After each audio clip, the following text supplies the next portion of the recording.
莫里森日前宣布，计划在2040年前将澳军人数增加1.85万人至8万人规模，增幅约30%，是澳大利亚在和平时期的最大规模扩军计划。澳大利亚并不处于全球冲突热点地区，却大幅扩军。曹先生，您是如何看？我们看到呢，就是澳大利亚的它的这个地理位置是在南半球，而且呢和周边的国家的关系都很好。那既然如此，就是说它安全上不存在什么重大的问题。况且呢，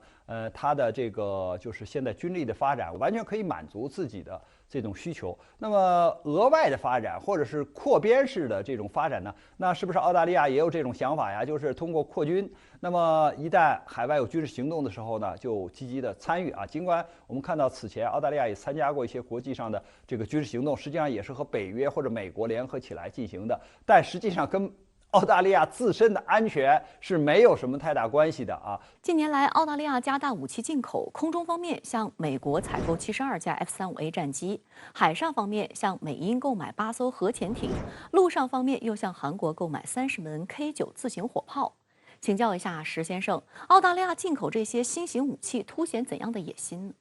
澳大利亚的野心呢，就是成为地区霸权嘛。但是他也知道自己的力量很难实现这样的野心。所以他就要找一个呢强大的靠山，这个靠山就是美国。那这样一来的话，那首先呢取悦美国嘛，所以澳大利亚呢就去买美国的先进武器装备，而且呢它在购买方面是有选择性的，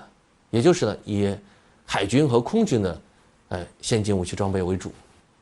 那像陆军装备它呢实际上没怎么买美国的这些东西，因为呢在亚太地区。澳大利亚呢，要想成为美国的打手，那就是呢，能提供的是海空军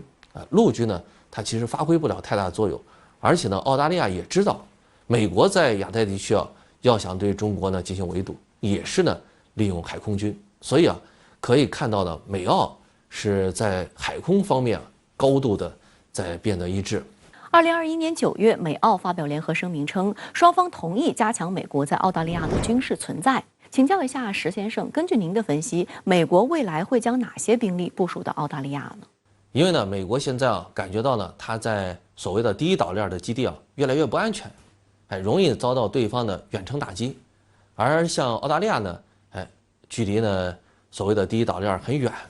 不容易遭到呢远程打击。因此呢，美国现在就是重视呢2线基地的建设，也就是像澳大利亚、还有关岛、马里亚纳群岛等等。在这些地方，它会大肆的扩建海空军基地。实际上呢，美国海军陆战队前些年它已经进驻到澳大利亚北部了，只不过呢人数不多，也就是2000人左右。未来呢，它肯定会进一步的加大呢在澳大利亚的海军陆战队的兵力。那与此同时，美国海军和空军的这些力量也会呢越来越多的进驻。你比如说，美国海军呢这些作战舰艇还有后勤舰艇。它可能会进入到澳大利亚北部的这些港口，或者是东部的港口，那包括呢美国的航母、核潜艇这些都有可能进驻的。那美国空军呢同样如此，除了战术空军，包括呢像 F-22F-35这些隐身战斗机，还有像美国的战略轰炸机也有可能到澳大利亚。